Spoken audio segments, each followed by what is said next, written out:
Now we shall talk about the typical array problems where multiple entities have to be stored about multiple properties have to be stored about an entity. For example, there are few students in a class and marks of different subjects are to be stored for each student. So obviously the concept of multiple dimension comes in. We see this typical case. We'll keep it simple. We'll keep it for 2 students and marks for 3 subjects. I'll initialize here itself. So when it is a 2-dimensional array, so initialization will also be a 2-dimensional kind. So for each row, we have 3 columns. This is row where 2 students are there and each student has marks in 3 subjects. So some marks out of 100 we have stored here. Okay. Don't know which has got better marks, but our objective is to actually get percentages based on our total percentages by each student, of each student. So we'll finish this by this, and I will also write 2 students, 3 subjects. And since outer is 2, so we have a loop of 2 students. So we'll have a loop of for loop, integer I is equal to 0. So this will basically bring this particular full entity. Okay. And then I less than 2 I plus plus. This loop will work for my each student, which is 2. And since we have to calculate percentage and keep it somewhere, we'll initialize it with 0 first, outside. So for multiple dimension, we'll have to use nested for loops. Inside it will be some other variable, say it is j equal to 0 and then j less than, now this will be each column. So each one value will pick one by one. So this should be 3. 0, 1, 2 less than 3 and j plus plus. So this is for, I can write it for each student in a row.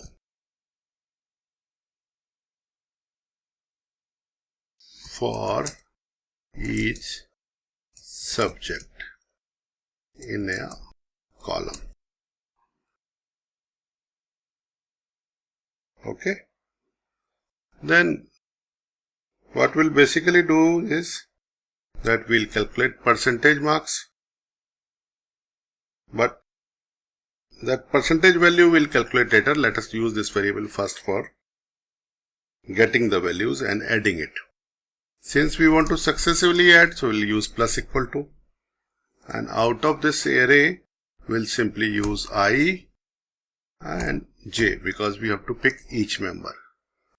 So 0th member will be this one, and 0th one member will be this, 0th 2 would be this.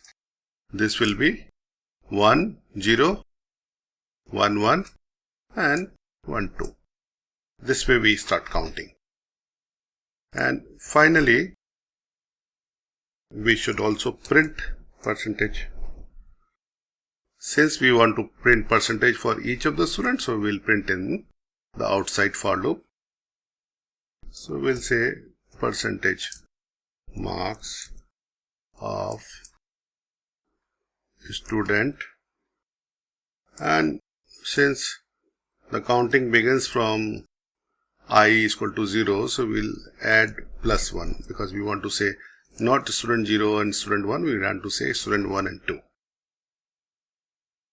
So then percent marks of student 1 this will give, student 1, we'll have to give a space here, and then we'll have to show equal to after this, space here, and then we'll calculate percentage divide by 3.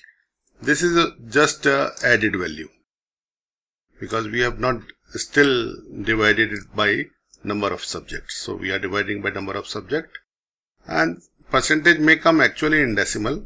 I am ignoring decimal here for simplicity's sake. And then and L. Right. So just checking the program again. 2 columns, 3 rows. 2 rows, 3 columns. And then in the rows we have number of students, and in columns we'll have subject for each student. So outside we go loop up to 0, 1, 2, and inside we go for 0, 1, 2. This is 0, 1, 0, 1 because only 2 values are there. So index starts from 0 and index starts from 0 again for inside, which goes up to 3. With the similar model, we can do many multiple dimension programs. This is just a kind of sample, which is a generic sample. Let us save this program. I have already created program name as R3. Build and run this. There is some error there. Let us see what is the kind of error. We'll debug this also very soon. Something, okay, yes, very clearly. This should be a semicolon. Okay, we'll again save and build and run. So now student 167, 137. How come 137? Some value must be truly large. 52, 81, 76. Yes. Because in the next loop, whenever the loop is coming again, we have to initialize it again. Right? So that for the next student, the percentage becomes 0 again. So this is a special care required. This is reset it to 0 for another student. Later this program can be extended for many number of students. So such issues will come up. And we have to resolve such things. So let us see. We are building an okay now 67 and 69. We have to add up this and then find out. This will average out to 67 point something, but we have ignored the decimal part, and this is 69 point something and ignored the decimal part. So student 2 has actually better marks. Okay. So that's how such multiple dimension things comes. And we can work out many examples. For example, sales commission for multiple months or on multiple products, and even multiple months and multiple products together. So it could be a 3-dimensional thing, and within each of them could be another set of array members. So it could be any number of dimensions. And for example, temperature in multiple zones, temperature in multiple weeks or multiple months, rainfall in multiple months.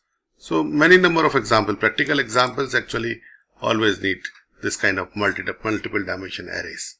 So we do need this kind of nested loops for multiple dimension arrays. Okay. Please like, share and subscribe.